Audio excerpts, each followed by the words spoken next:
Paz do Senhor, grande Marley, como é que você tá, meu irmão? Tudo bem? Bichão, só queria dizer aqui antes de qualquer coisa, né, esse pequeno videozinho que eu vou gravar aqui para te responder, né, a respeito do que você nos trouxe aí de maneira muito interessante, né, a respeito da sua teoria e tudo mais.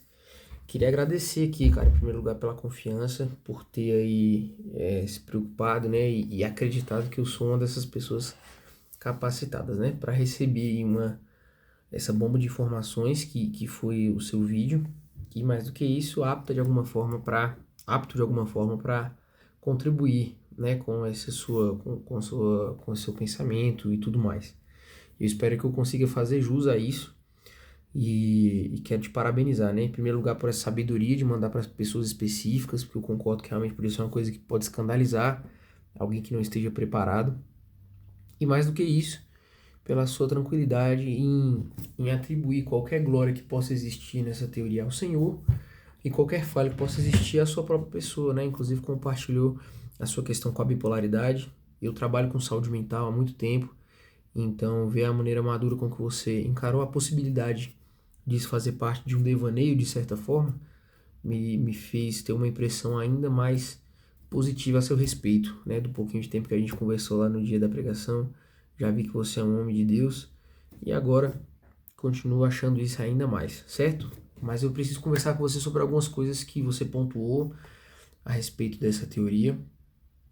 Eu já quero dizer de maneira bem objetiva também, para não me delongar muito, que não concordo com a maioria dela, discordo teologicamente falando, e é essa a minha análise. Eu quero fazer uma análise teológica a respeito do que você pontuou pra gente, tá?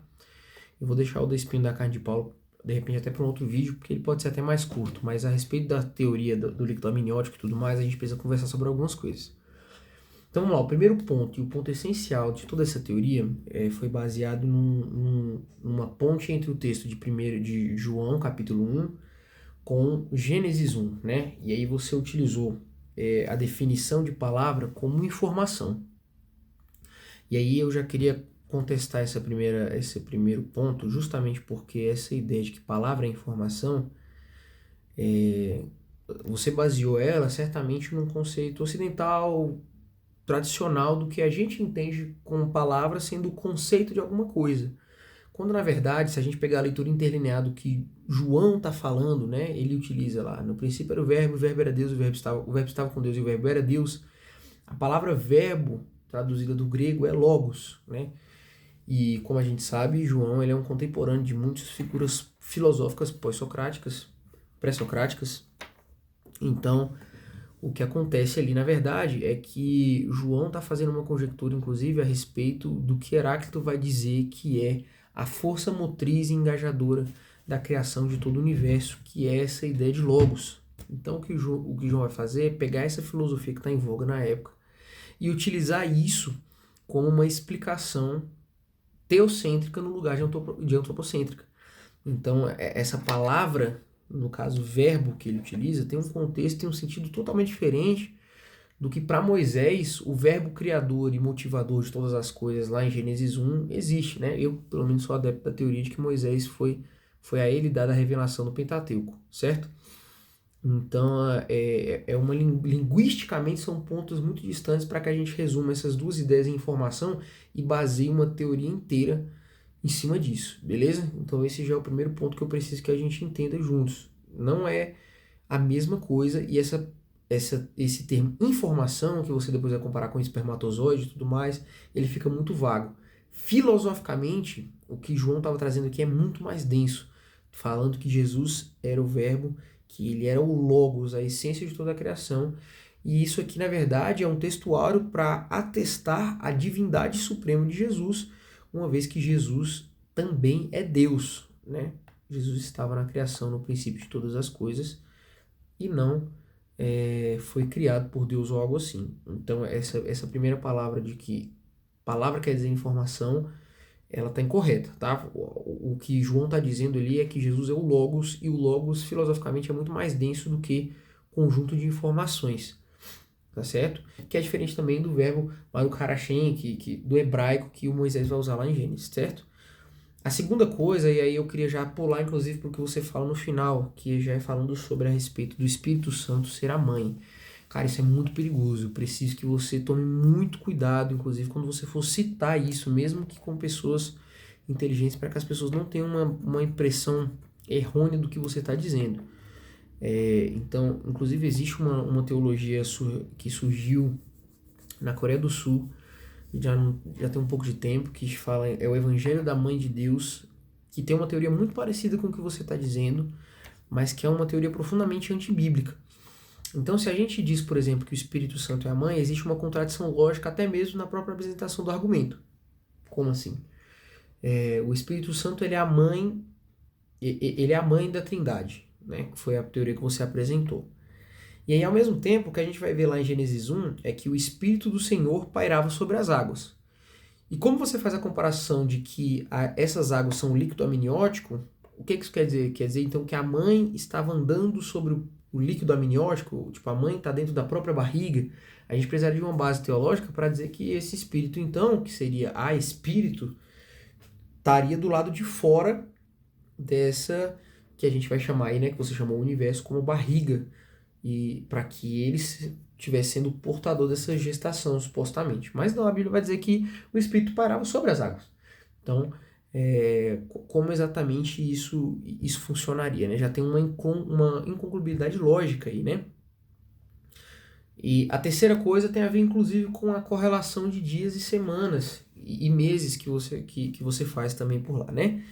Que tem a ver, por exemplo, quando você sugere aquela dimensão de dias comparativos, né? Então você fala que Noé, assim como o dilúvio, porque o líquido amniótico em teoria seria o segundo dilúvio. Aí você vai dizer, né, que depois de 7 dias foi que começou o dilúvio, assim como foram 7 dias, que são os mesmos 7 dias que demora para a fecundação. Até aí, tudo bem.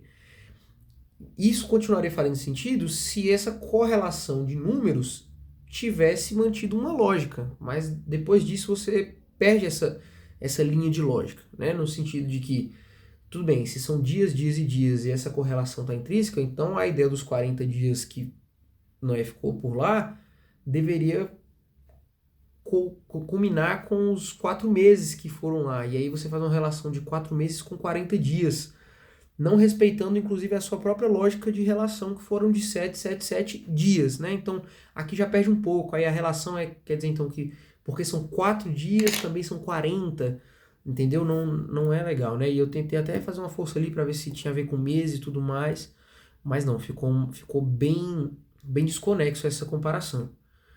A quarta coisa também que a gente pode falar é a respeito de que nós estamos nessa constante evolução de universos e tudo mais, né? E aí eu trouxe 2 textos bíblicos para falar a respeito disso, porque a gente precisa lembrar que a Bíblia nos deixa à luz de tudo o que está acontecendo desde o início de todas as coisas. Então o que a Bíblia vai dizer, por exemplo, lá em Colossenses 2,9, é que em Cristo habita a plenitude da vontade divina. Colossenses 9 vai dizer que em Cristo corpóreo, que é Deus em forma de homem, habita a plenitude da vontade divina. Ou seja, Cristo já veio uma vez, e nessa vez que ele veio, Paulo está nos dizendo aqui, atestado pelo Espírito Santo, de que em Cristo habita a plenitude da vontade divina. Esse Cristo perfeito, que, como você falou em tese, viria como cabeça e rosto desse corpo, ele já veio. Então a minha pergunta é, de acordo com essa teoria, Jesus nasceria de novo em cada um desses universos? Ele nasceria de novo e de novo e de novo, né? Em cada um desses universos o Salvador retornaria, porque é uma teoria que vai de encontro até o plano de salvação, né? Porque a Bíblia deixa claro que o plano do Senhor é para essa terra, para nós.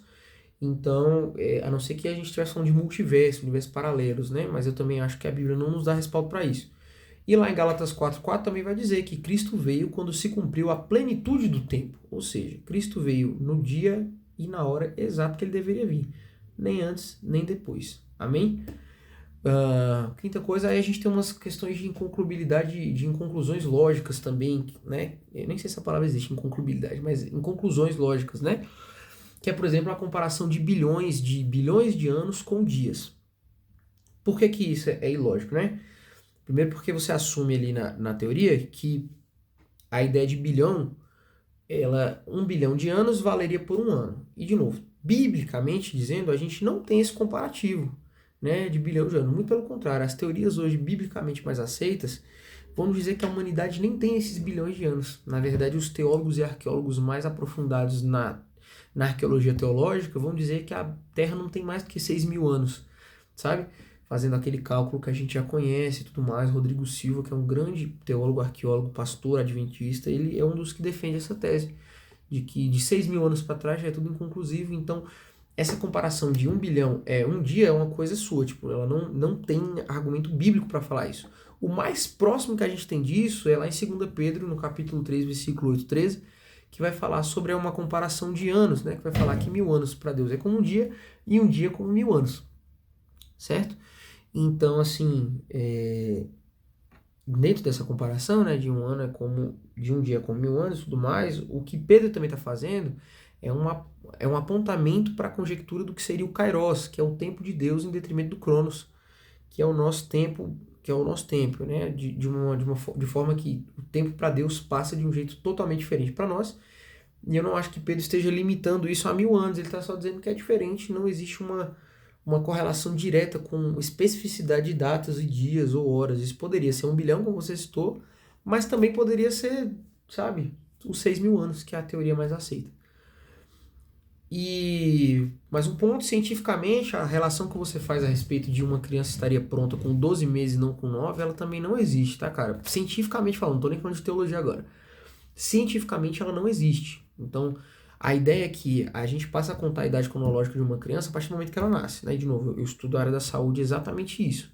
Então, por exemplo, quando uma criança nasce prematura, a gente passa a contar a data, a quantidade de meses que ela tem a partir daquele mês. Então, se ela nasceu com 7 meses e se passaram 3 meses, ela tem 3 meses registrado em cartório. Mas para nós, estudantes da saúde, aquela criança tem o que a gente chama de idade corrigida, que seriam os 2 meses que passou depois dos 7 meses. Então, a gente soma as semanas, né, que a gente conta por semanas e não por meses, a gente soma as semanas daquela criança do nascimento dela, aquilo que faltava para ela, em tese, nascer no tempo correto, que seriam os 9 meses, né, ou as 39 semanas, 34 semanas e tal.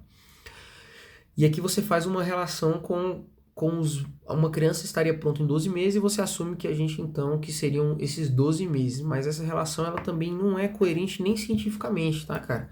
Uma criança com 12 meses, ela em tese teria 3 meses, né? E não um ano. E uma criança com 3 meses, ela ainda não fala, ela ainda não anda, ela ainda não tem independência alguma. Uma criança plenamente, genuinamente independente, ela ia ter por volta dos 4 anos de idade, para ser bem sincero, né? Menos, tá? Vamos colocar aí 2 anos e meio, a criança já tá falando. Mas ainda assim, de maneira muito rudimentar, e definitivamente não consegue se defender sozinho como um animal. E se a gente for pegar e comparar com o reino animal, por exemplo, um cachorro, por exemplo, que já é um animal que nasce bem independente, né? Ele, por exemplo, tem cães que têm uma gestação de 4 ou 5 meses, né? Se a gente pegar um elefante, aí sim, 12 meses, mas é muito variável dentro do reino animal e é uma comparativa também muito rasa. Então a gente não pode usar isso como base para nada, para dizer assim, esses 12 meses é o que seria o ideal para o ser humano nascer perfeito, entendeu? Isso não é nem bíblico e nem científico nesse caso. Continuando, né, a ideia de que Jesus é essa cabeça que vai nascer. E aí eu não entendi muito bem, mas trazendo é só uma reflexão, né? Se Jesus ainda vai nascer, então João entrou em contradição, porque ele mesmo disse que o verbo era Deus e o verbo estava com Deus. No momento da criação, Jesus não estava sendo preparado dentro desse líquido amniótico. A Bíblia deixa claro, pelo texto inclusive que você usou, de que Jesus estava no momento da criação presente, participativo, e isso é evocado lá em Gênesis, quando a Bíblia deixa bem claro que Deus, né, e aí falando a respeito da Trindade, diz, façamos o homem à nossa imagem e semelhança, deixando claro que Deus Pai não estava sozinho, de que a Trindade é composta por corpo, alma e espírito, e é manifestada em 100% da plenitude divina, uma vez que se Deus manifesta o corpo dele, ele não é 100% Deus, Jesus não seria Deus, ele seria uma parte de Deus. Então ele não poderia ser adorado. Se o Espírito Santo é o Espírito de Deus, mas ele não é 100% Deus, ele é uma parte de Deus, e uma parte de Deus não é completa, então ela não pode ser tudo em todos. Entende? Essa é a filosofia da Trindade. Deus se manifesta de maneira trina como nós somos trinos. Nós temos corpo, alma e espírito. Tá? E isso também isso também é científico, tá? Corpo, alma e espírito. Mas nós compomos essas três partes em uma só, e se a gente tirar a alma do nosso corpo, a gente morre. Se a gente tira o espírito, a gente morre. Se a gente tira o corpo, a gente morre. Deus não, Deus precisa ser completo. Então, sendo ele tripartidário, as três manifestações de Deus são completas em si. Então, o Espírito de Deus não é parte de Deus, ele é Deus manifestado em Espírito. O corpo de Deus não é parte de Deus, ele é Deus. É por isso que Jesus é Deus, porque ele é corpo. E a alma de Deus, que é Deus Pai, assim, inclusive a Bíblia dá respaldo para isso, para falar sobre os sentimentos que Deus Pai manifesta, sendo ele, né, essa figura central, ela também é Deus. Então essa é a teologia filosófica da Trindade. E continuando então aqui a respeito disso, é isso, né? Jesus não pode ser gerado porque ele é Deus. O oitavo aqui é que essa ideia de sermos corpos de Cristo, ela não é literal, ela é analogia, né? Você pontua isso com bastante ênfase lá no momento do vídeo que você fala, né? Não é analogia, é literal. Na verdade, é o contrário. Não é literal, é analogia. Até porque essa citação a respeito de corpo de Cristo, ela vem no Novo Testamento, por meio de Paulo. E o que Paulo está dizendo ali é numa carta aberta a uma igreja, comparando a função eclesiástica da comunhão e do partir do servir enquanto igreja, dizendo que cada um de nós temos uma função no corpo. E nenhum de nós podemos exercer a função do outro, pois todos somos importantes, né? E estamos guiados por meio de Cristo. Ele fala, por exemplo, inclusive lá no final da carta aos Filipenses, né? Quando ele vai repreender Evódia e Síntique. E aí ele fala, né? Ele pede, irmãos, eu peço para que essas irmãs, que elas estavam aparentemente tendo uma briga, uma rixa, se esforcem para ter o mesmo pensamento em Cristo, que é o cabeça, né? Então essa, sim, é uma metáfora na ideia de que a igreja é um corpo, assim como a ideia de que a igreja é a noiva é uma metáfora, né? Até porque eu sou homem, como é que eu posso ser a noiva de Cristo? Não tem como, né? Então é metafórico tanto quanto o corpo. Então nós não vamos virar mão, dedo, unha, pé de Jesus.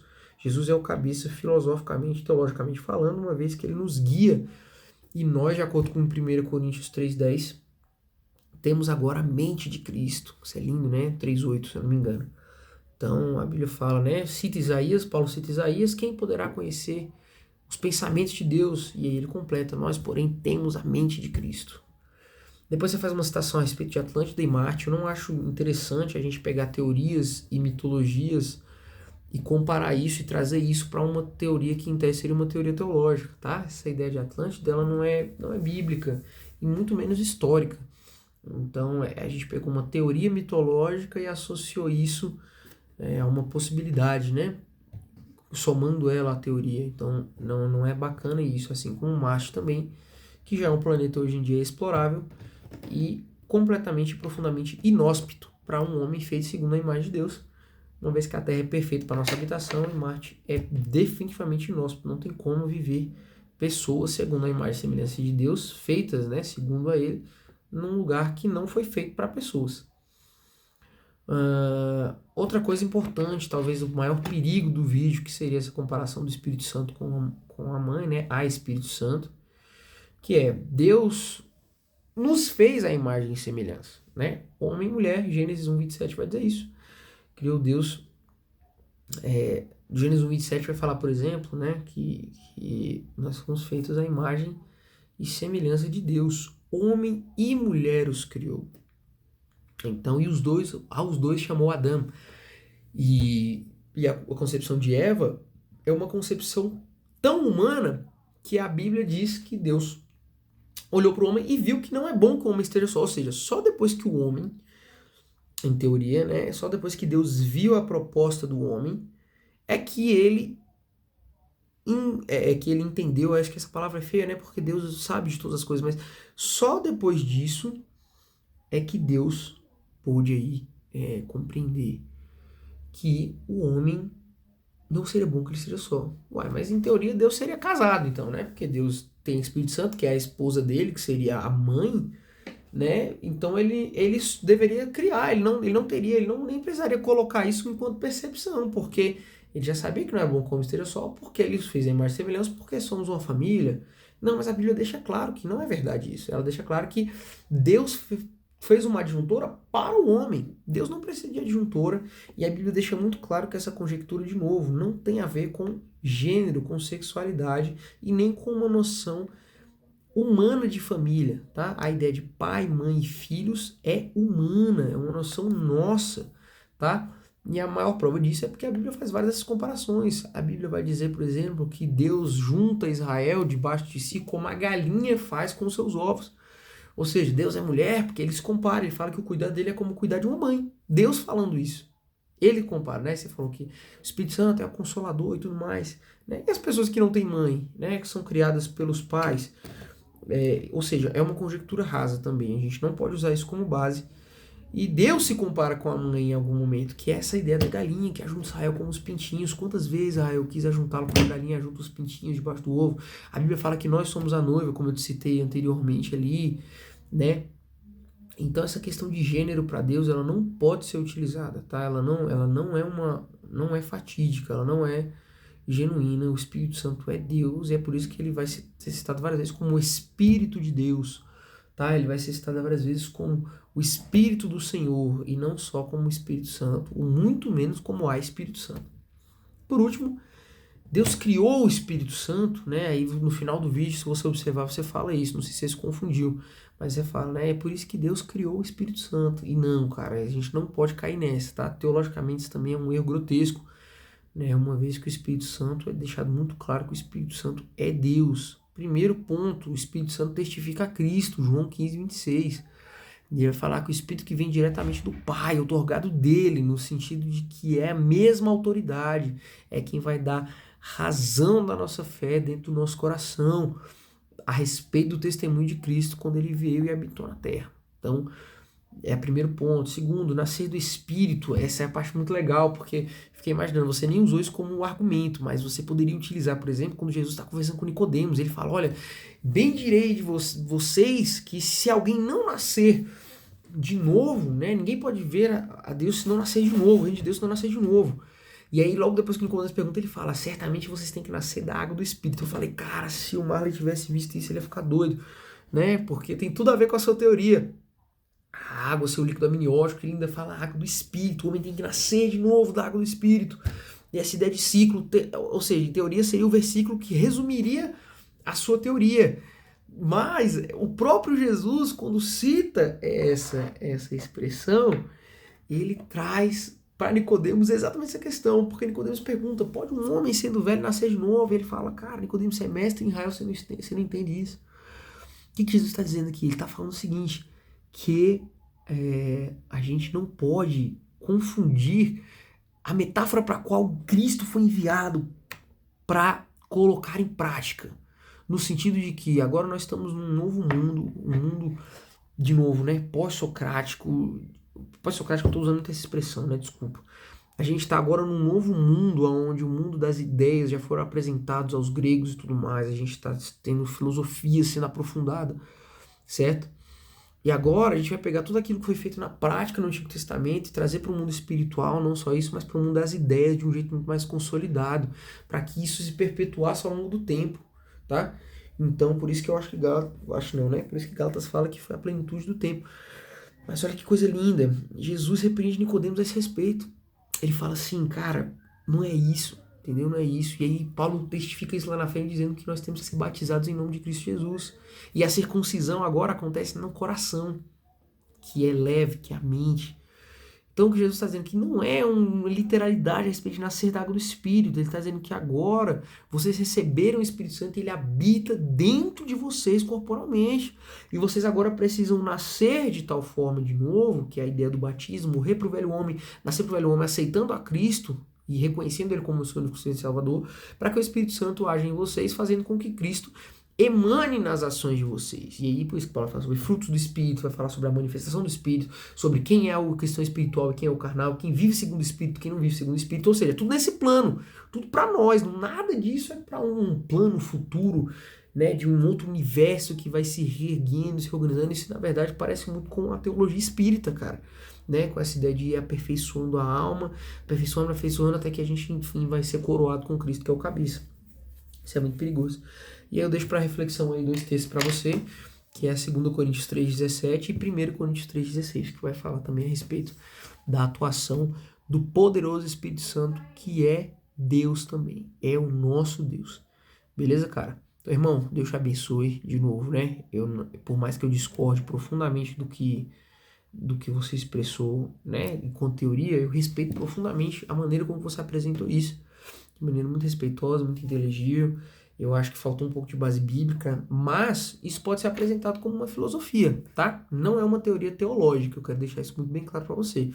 Isso que você nos trouxe não é uma teoria teológica, é uma teoria filosófica, beleza?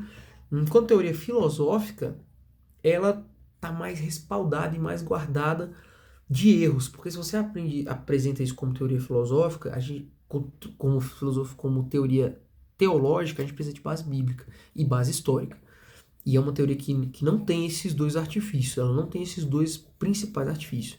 Mas enquanto teoria filosófica, você pode apresentar essas interpretações como algo que é do coração e que foi apresentado ao Marley e que para você faz todo sentido, né? E eu não vejo que, tirando essa questão pontual do Espírito Santo, eu acho que o restante do que você apresentou não é heresia, tá? Mas, de novo, né? São 3 coisas que você falou aqui que a gente precisa cortar porque são heresias, tá? A primeira é a ideia de que Deus criou Jesus ou criou o Espírito Santo. Isso é heresia, tá? A ideia de que o Espírito Santo pode ser comparado teologicamente como mulher. Isso também é herético, tá? E a ideia de que nós, em literalidade, estamos esperando bilhões de anos serem concluídos em meses, que foi a comparação que você fez dos 12 meses. Isso também é herético, tá? Isso também é heresia. Por quê? Porque isso vai contra o que a Bíblia diz, vai contra o plano de salvação, vai contra o fundamento, o dogma central da teologia cristã. Não digo nem assembleana, não digo nem... É cristã, isso é anticristão, beleza?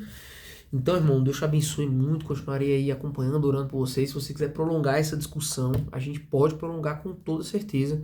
Eu acho que vale muito a pena. Eu sou um fã genuíno desse tipo de loucura. Eu tenho teorias também que a galera acha um absurdo. E eu me amarro de falar, de trazer, né, e tudo mais. Então eu espero que o Senhor continue nos ajudando a entender, a interpretar as verdades bíblicas dessa forma, né, compartilhando, recebendo, entregando. Eu acho que é uma maneira genuína da gente crescer espiritualmente, teologicamente, em comunhão. Beleza? Então Deus te abençoe, mano Marley. Espero que você tenha entendido e que Deus te abençoe profundamente, meu irmão.